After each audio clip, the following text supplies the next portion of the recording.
So, hi, LJ Rich. Thank you so much for coming on the show. It's brilliant to have you with us.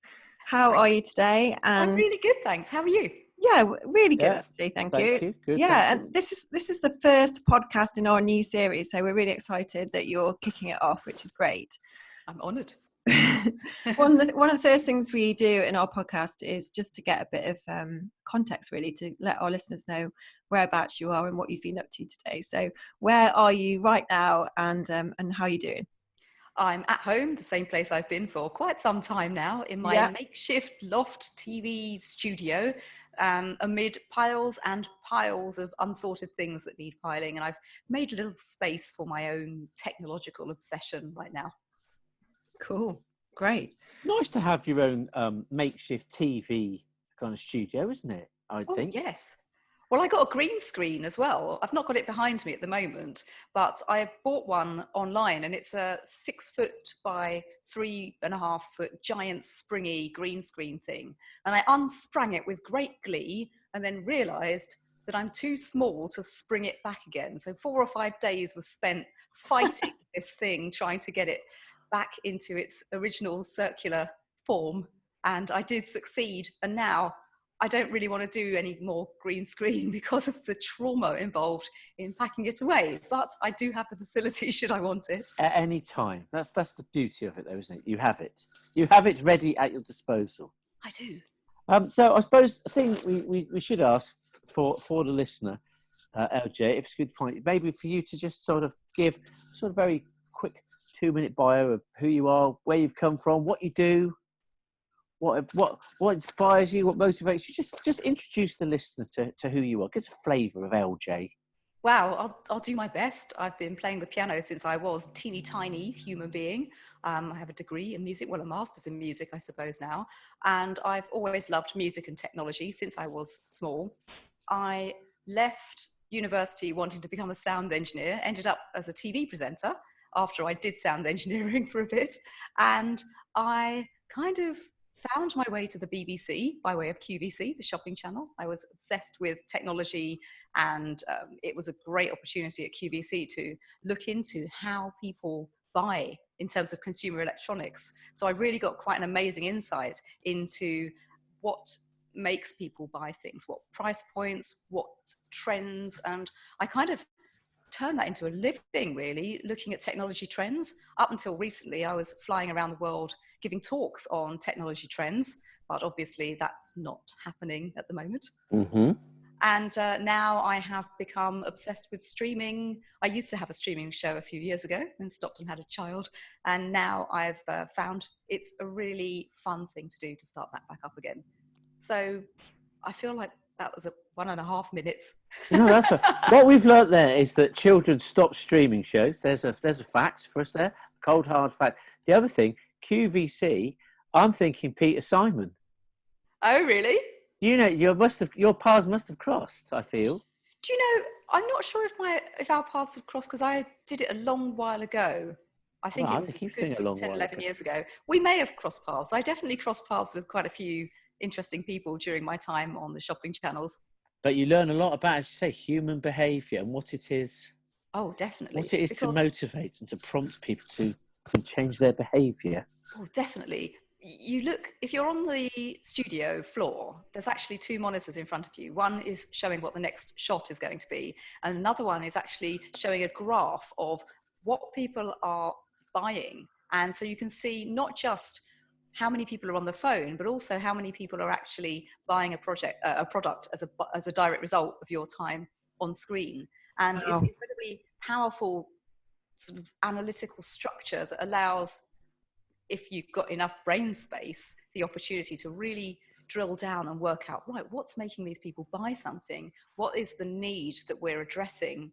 And I really quite enjoyed doing it because I would always tell the truth. I would never make false claims about something because that would end up in people returning a product. So it wasn't in my interest to do that. Was there, in your time, was there a phrase that pays? There was a book called Words That Sell, which was great. But in terms of a phrase that pays, no, I mean, what we used to do if I had the graveyard shift, apart from talking about science fiction and Star Trek while holding up various objects, I would be given word of the day by the gallery, and you would be given a word, say dustbin, and you would have to work that into your commentary during the evening. And if you did, you would get some kind of chocolatey treat.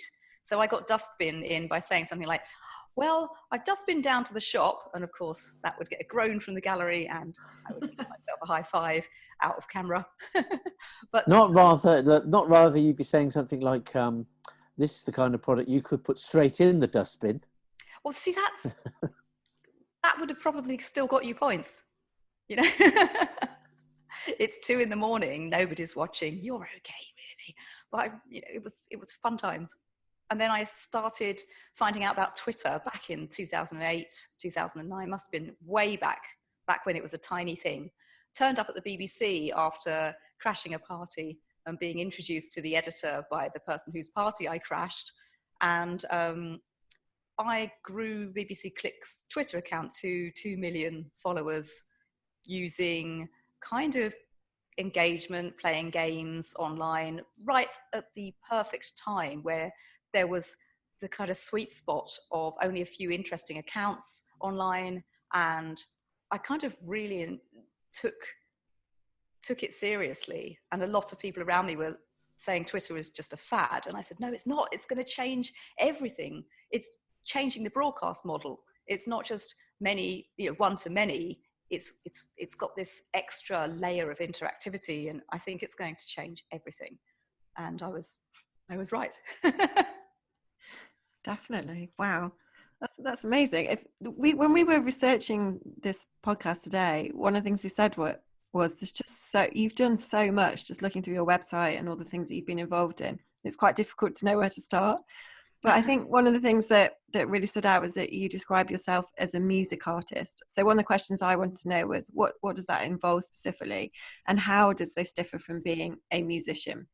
Wow. I mean, I think I found Google calls me a music artist, and I've never thought about it like that, but I do like the name. I mean, music is traditionally quite one way. You listen to a recording of music, or you go and you sit down and you listen to somebody play if it's a classical concert, or you jump up and down while someone's playing at a festival, which has a certain degree of interactivity. And it's that I find fascinating. Interactivity in music is so powerful. So a lot of projects I've done involve music, technology, and interactivity. For example, I had an idea about devising the ultimate dance music anthem using what I called the wiggle index, which is using phone accelerometers for people on the dance floor dancing. And you'd have a section of music that would be kind of like, the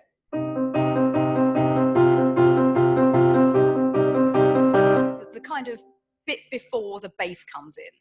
Yeah. When the bass comes in, that's called the drop. And what I wanted to do was work out whether it was more pleasurable if you knew that was coming, or if it was unexpected and a surprise. And I got neuroscientists involved. We ended up holding an event at the Science Museum, and I made a feature for the BBC all about whether you could use science to create the ultimate dance anthem. And then I also do stuff like, that wasn't very articulate at all, was it? Do stuff. I build things. I like to make things. I made something called the Humming Engine for a one night only musical, which was based off of this idea of, if you're not musically trained, wouldn't you be interested to know what it feels like to be in an orchestra or a string quartet? So I made these things that you would hold to your neck and go, and they had a piezoelectric transducer at the top. It was a plastic water bottle as a resonator. And then I put it into my music computing software. At the time, it was Ableton. And I put some special effects on the computer so that if you went, what would come back is, So if you went, it would go, So you had to learn how to control it. And the reason it was a piezoelectric device is it's a contact microphone. If you were to sing to a speaker, you'd just get loads of feedback. So I made this thing called the Humming Engine, and so many people just wanted to have a go and really enjoyed it. And I just love doing experiences for people, adding in unexpected gloriousness where otherwise it could be nice, but why not just be a little bit more? Well, I say, LJ, if you could invent a time machine, you could take that that humming effect and you could sell it on QVC, and it'd be an absolute banger. I should, I I don't should think I could get the imagine. price point right. And it would also fall apart. So it would just be, I love the idea, but it's, there are other things that I'm doing that's a lot more fun than building humming engines. There was a lot of struggle involved in that, and soldering and swearing. So you're definitely a hands-on, get yourself dirty, get in the tech, take things apart, deconstruct, reconstruct Yes, kind of and person. if reconstruction works, that's always a plus. But I've always liked to take things apart. I taught myself to solder from YouTube. I think the first project I did was to make my own phone charger. And then later on, I fixed my broken iPad for the BBC.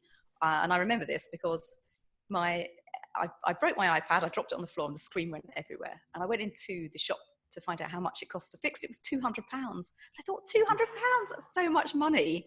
Surely an idiot like me can do it. How hard can it be? One of my followers tweeted me a link and said, here you can get a screen assembly, about 15 quid. Why don't you give it a go? And there was a group of people called the Restart Project who are amazing. And instead of just fixing things for you, they teach you how to do it yourself. It's run by volunteers. It's a lot of fun. And so I went along with my broken iPad and my kit and nearly fixed it the first time, and then did fix it the second time and filmed the whole thing at the same time for BBC Click, the show that I work on. And it got like something crazy, like 2 million hits on the BBC website alone. It's a crazy amount of people who were coming up to me afterwards and going, hey, I saw you fixed your iPad and I fixed my iPhone as a result of it. And it's like, wow, I've really kind of helped in a way. I bet Tim Cook was tearing his hair out when he saw those. Possibly. But I mean, obviously, I had to say it's going to void your warranty. Do not do this if you are at all wanting to get this fixed properly at any time. And oh my goodness, the glass is very, very sharp as well. So sellotape over the glass, and it's a lot of work. I wouldn't do it again. I'd rather pay the money. But what happened when, out of interest, when you lift what is underneath? When you lift an iPad open, it is a very odd feeling being inside a machine that we are so told not to touch. The outside is ours and the inside is theirs, right?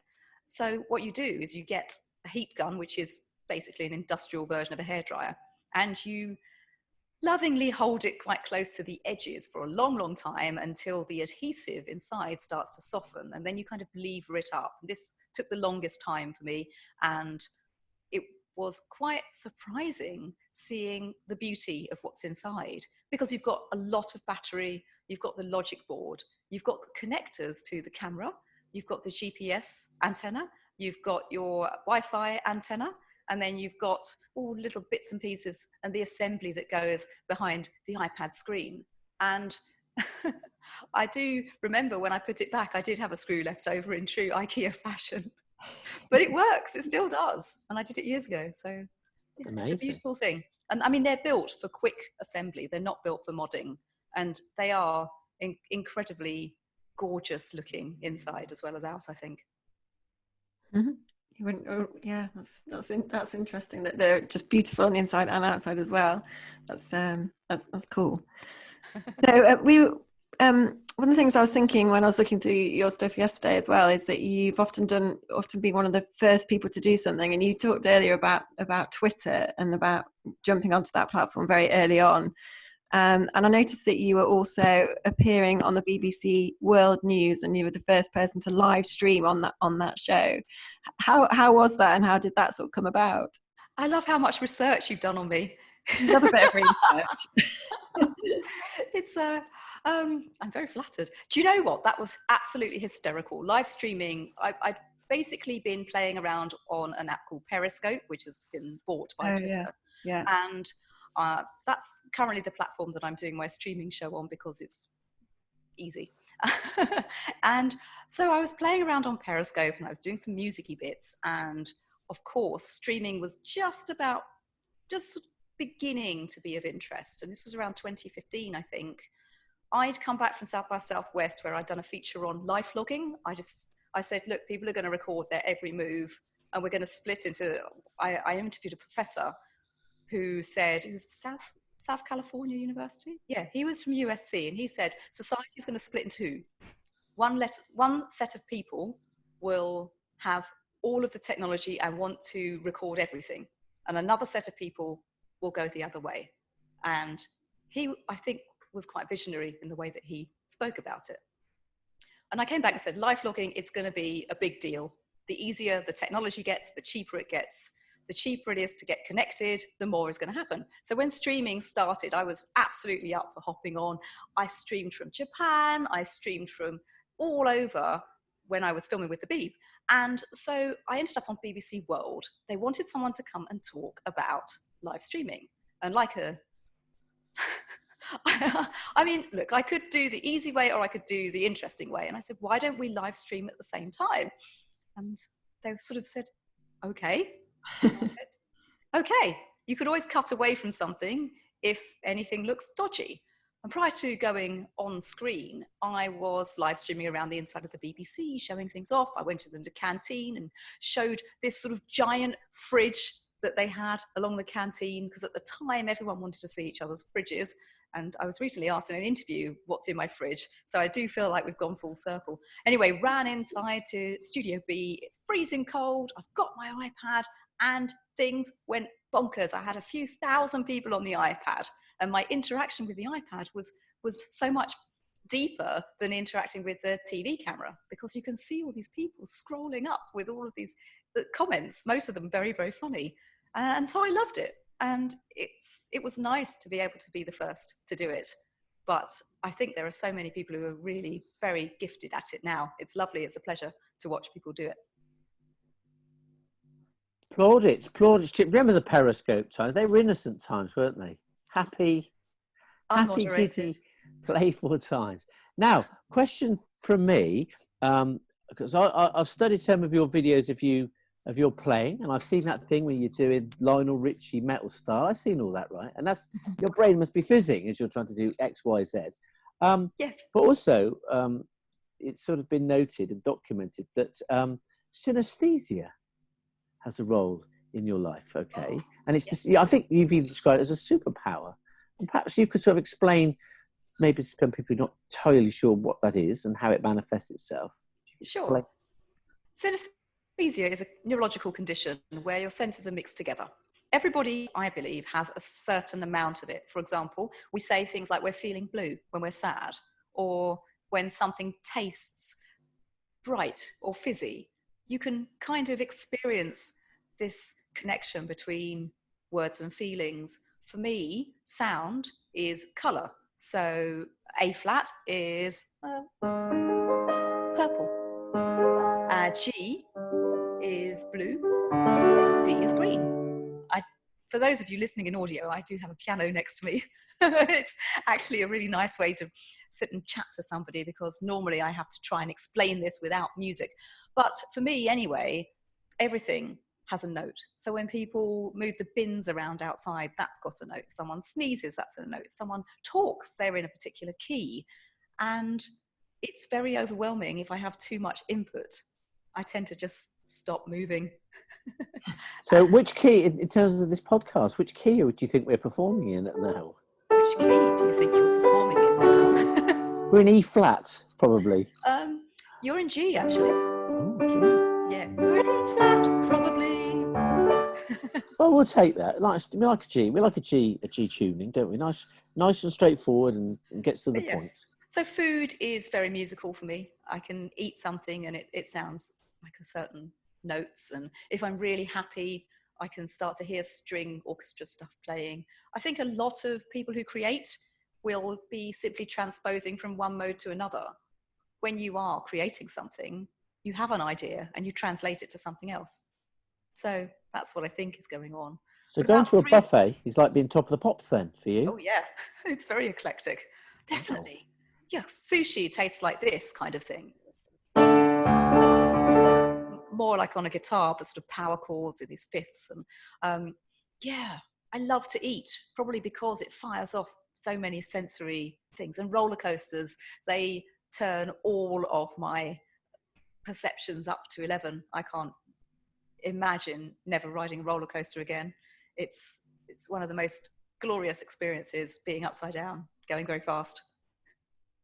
Very similar to this podcast in many ways. It is. Kerry, what's next on our jamboree for LJ? Well, I'd really like to know about your experiences with NASA. Yeah, I mean, that was so fun. I applied to be a Datanaut, which is NASA's outreach project for people who are interested in data and art and various other things. And one of my friends who I'd done some music stuff with said, "Oh, LJ, you should really apply for this." And I got accepted into a program that accepts 50 people each time it runs. And you get to go to NASA HQ, which is in Washington, DC, and you meet everybody, and then you can do projects. And it was incredibly intimidating going into NASA HQ, and they've got the astronaut Apollo 11 suit as you go in, and there's a NASA gift shop, which I still have the carrier bag that I bought things from in, and you go in and you just speak to the most incredible people who are at the top of their game. So there's someone who spoke about the Kepler project, which was discovering exoplanets. Those are planets outside of our solar system. And he said that there's a bet going on between scientists about whether life is going to appear within the solar system or outside the solar system, which one is going to happen first. And then we had an astronaut just chat to us, just get up and say, "Go on, ask me whatever you like," which was just an incredible opportunity. And we kind of get together and we create different projects. And I'm very interested in data sonification. That is using music to denote data. And I have some ideas that I'm working on at the moment that I would love to share at another time. And yeah, I'm running a few projects on that, which is great. Amazing. Well, I'm very excited that you said the word sonification, to be honest. And it's a new word there in our lexicon. Oh, it's quite, I guess it's well known inside the sphere, but for those of us that don't know what it just means making something sound like something. So you're going to have experienced it anytime you're using an email client and it goes bing when you get a new email. My thoughts would be, wouldn't it be more useful if when you got an email that wasn't that important, it could go meh, meh, meh, and then when a good one came in, it would go bing, so you wouldn't have to look. You could just hear this meh, and know that it wasn't worth opening up your machine. That would be amazing. So that's a very rudimentary version of what data sonification can do. And I've got an idea about how you can use data sonification aboard the International Space Station to improve the amount of information you can absorb at once. Fantastic. How long were you there for? Were you there quite a while, or was it? It was a few days. Was it? And then we do regular Zoom sessions. So I've been on Zoom for a couple of years, which again, it feels like everybody's hopped on this amazing platform now. Yeah. But it was at the time quite an interesting thing to be able to see so many people and interact and have the back channel chat at the same time. So yeah, it was, that's how we all communicate. And we've got Slack and other bits and pieces that we play with and try and create teams that do things together. Brilliant. So we've talked about NASA, we've talked about BBC Click. So it feels like you're very much at the forefront of emerging tech. What kind of tech have you been exploring lately, and is there anything in particular that you're really excited about? There are many things. I'm going to just choose a few because otherwise we'll be here a long, long time. And I don't know how much your listeners can bear listening to me. I feel like this streaming technology is the next golden age, really. As we are entering a world where remote working becomes more and more viable, how do we make that more engaging, not just for the viewer, but for the person presenting? And I've been playing around with something called OBS. I don't know if you got into this open source broadcasting software. And how can I create a TV studio from my house? And the answer is, if I'm self-producing, It's surprisingly difficult to do, but it is possible to create, for example, the ability to change your camera angle if you've got enough cameras, or the ability to have high definition stereo sound going in if you have enough computers. So my current thing that's exciting me is, how can I get the maximum interestingness broadcasting out of my teeny tiny makeshift space? And if I can do that, then it's going to democratize streaming at high quality in a way that just the first time when people could hold their phone up and record something, it gets sent out around the world. When you democratize high production values, you're going to end up with some really amazing content. And I think that's going to have a knock-on effect for broadcasters, the ones that do it as in that's their main thing. So I think there's definitely something worth watching there. There's a research in Japan that looks at this tactile internet idea, which has been around for a while, feeling things through the internet. And there's a chap called Misha Dola who does a lot with this from King's in London. But I'm trying to remember the name of the person that runs the lab.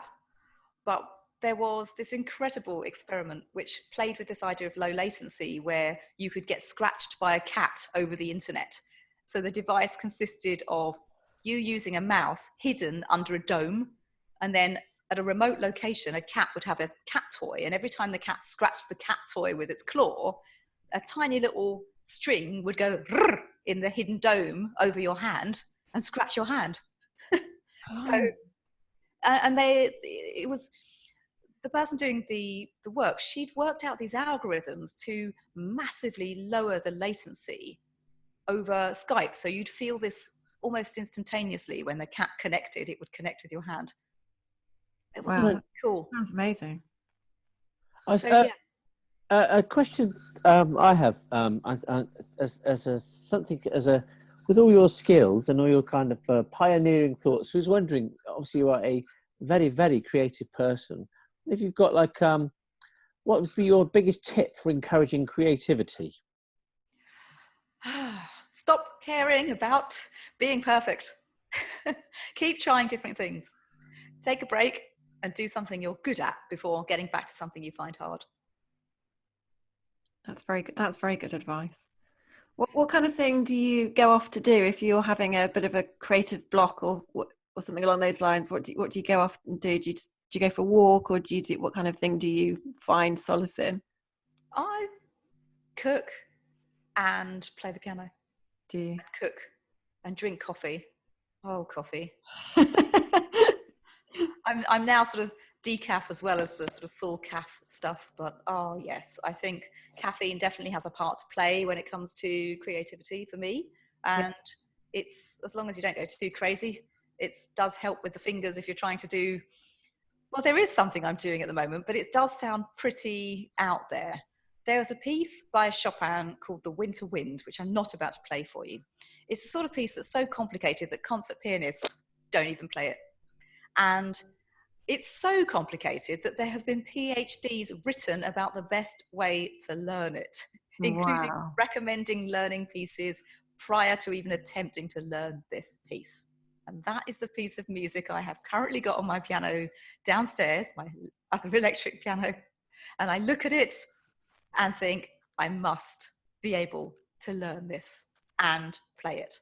But it's the most unforgiving, demotivating, difficult thing I've attempted on the piano. And each time I play it, I feel like I get closer and better and better and better. Even though I'm at the beginning of that journey, I feel really encouraged each improvement I make. And every 5 attempts, I record me trying to learn it. And my plan is to find a way of using AI to see if AI can learn it better than me, or quicker than me, or the same. I don't know. There's something in that I'd like to explore. Wow, well, we should put a little link in the show notes of the actual original piece, shouldn't we? So we can give the listener context of this this finger. It starts like this. Oh, here we go. I'm not to do the fast bit. Also, I don't have the music up here. Like that, basically. No, that's wow. That's just the start. That's just the start.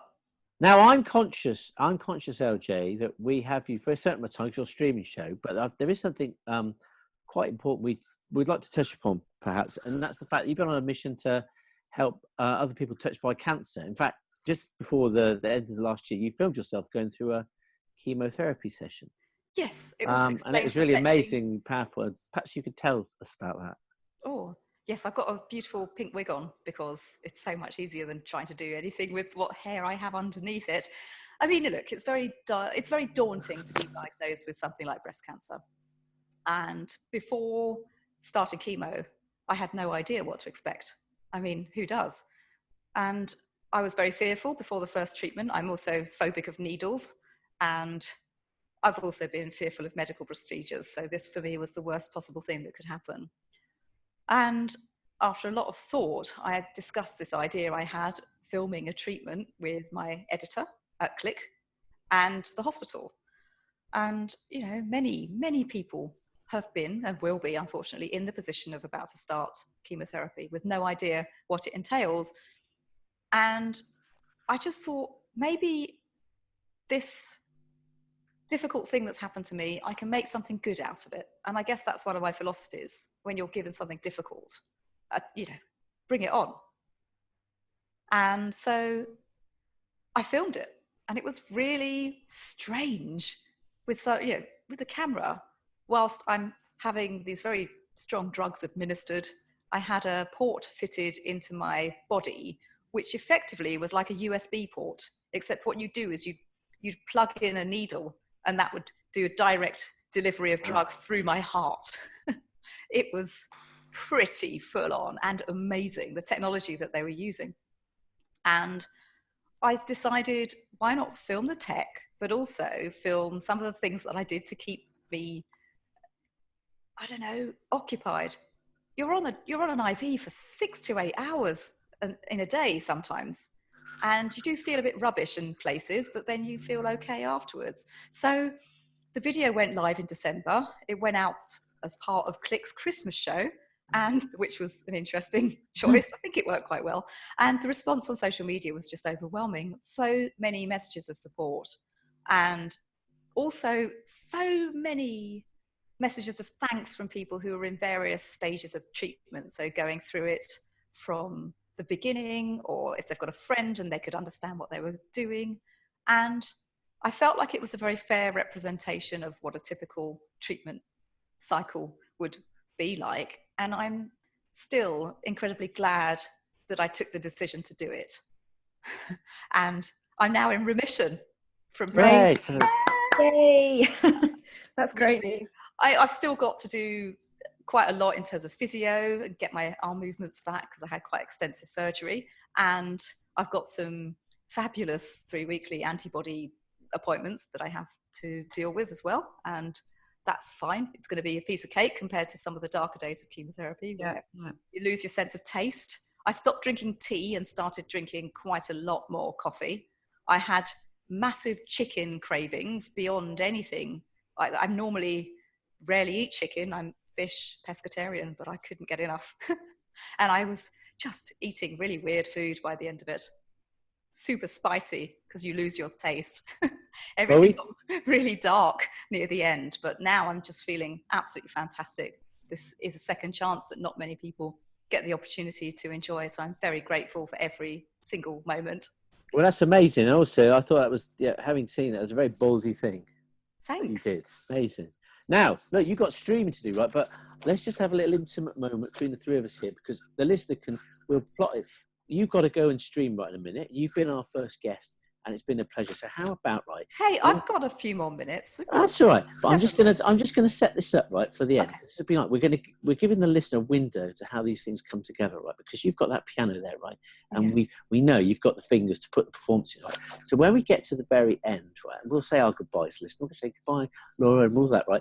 But it makes an absolute lot 2% that you go to the iris and you play it out, and then we'll fade it down, won't we? when you're doing some amazing arpeggios up and down the piano. Or you might play heavy metal Lionel Richie, which I think the crowd really want.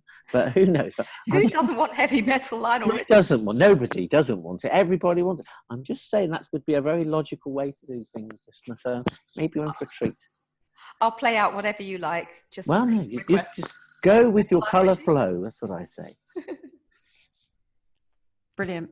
So we'll let you play us out, but thank you so much for coming on. Oh. It's been a real pleasure to have you. I didn't realise it was the end. I was quite excited to carry on. We're looking at the clock. Well, if you've got a couple more minutes, we're just worried about your. You got the audio. No, I think I've got this largely set up. I think now. Yeah. Oh well, okay then. Okay. But yeah, I just need to set up the cameras, but that won't take too long.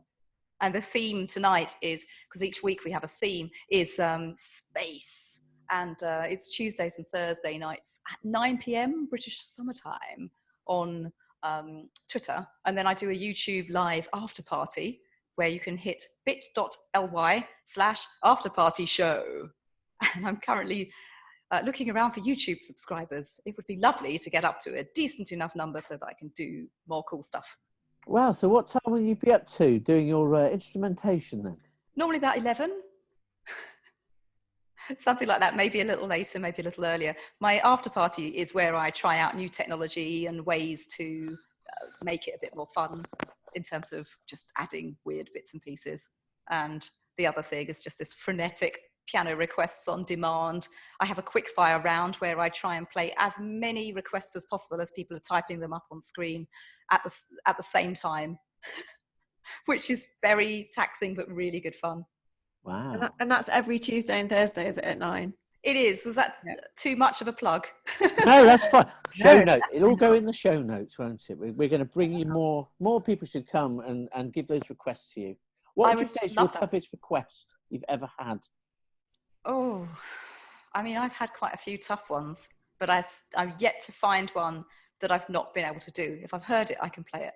Okay. Wow. Just like that, off the bat. Yeah. The challenge there, isn't there, really? I'm ready. So what, do you have a genre and a song or something like that, yeah? No, just anything. Any song? Yep. Okay. Yeah. If I've heard it, go on. Well, you want Put me on the spot. You go nuts. Okay, let's go with, what's the first thing that's come into my brain? I'll tell you what's going to my brain. Might be too old a reference. The first thing that went to my head then was Up the Junction by Squeeze. Now, do you know what? I actually haven't heard that one. Oh, fair enough. I've got to get more. All right then. Well, I'd like to hear, I think I've said it twice, I've referenced it. We would like to hear, love to hear some heavy metal Lionel Richie. Heavy metal Lionel Richie. So this actually came from someone shouting out Lionel Richie and someone else shouting out heavy metal on a live show that I did with an audience of a few thousand people, I think it was. So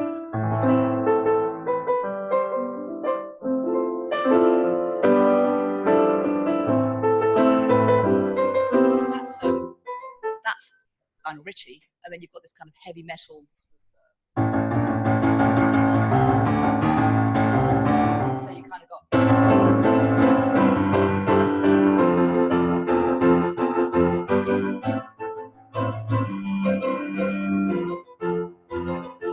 That kind of thing. And you kind of wonder why Lionel Richie hasn't teamed up with Megadeth It would to be create. ace. It's a surefire hit, isn't it? Cross-genre, pollination. Well, you know, Mozart and Bob Marley go very well as well.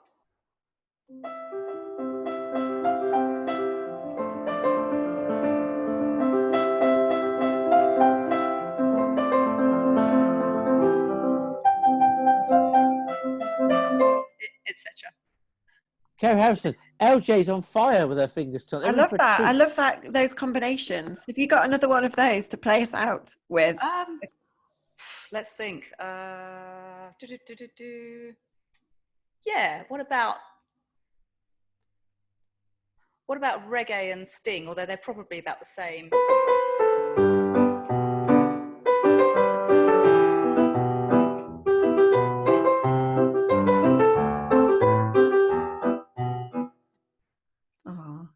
I like that. That's a good one. We should have done this for the whole time, shouldn't we? This is the comeback show. This is the after party show. We've got to mention that. Hayes, we've had your turn, so we'd like to say a massive thank you on behalf of us. Oh, it was a pleasure and an honour. I hope I didn't go on too much. Oh no, this Oh, it's great. I loved it. Thanks. this is going to be a thing now. Yeah. Bringing instruments to that's an innovation that we haven't considered. To actually have instruments. Everyone we interview, Kerry, has to bring some kind of musical instrument. That would be good. I've enjoyed the instrumental side of it. It's been excellent. And I'll definitely like to tune into the 9 o'clock show. Probably not tonight, but definitely next Tuesday. I'll be there. It'll be lovely to have you. And Well, I'm a big thank you. fan of AI will be back. I don't know how to say it, but I loved attending your events and would absolutely recommend anyone listening to go along. It's an awesome group of people. Oh, we're sobbing. Everyone's sobbing now. We're mutual. It's getting quite emotional. So, and on that note, we'll say thank you very much, LJ. It's a pleasure. And Thank you. the keyboard is yours to waltz along, and then we'll just let it, and then we'll just fade it down. It'll be a beautiful ending.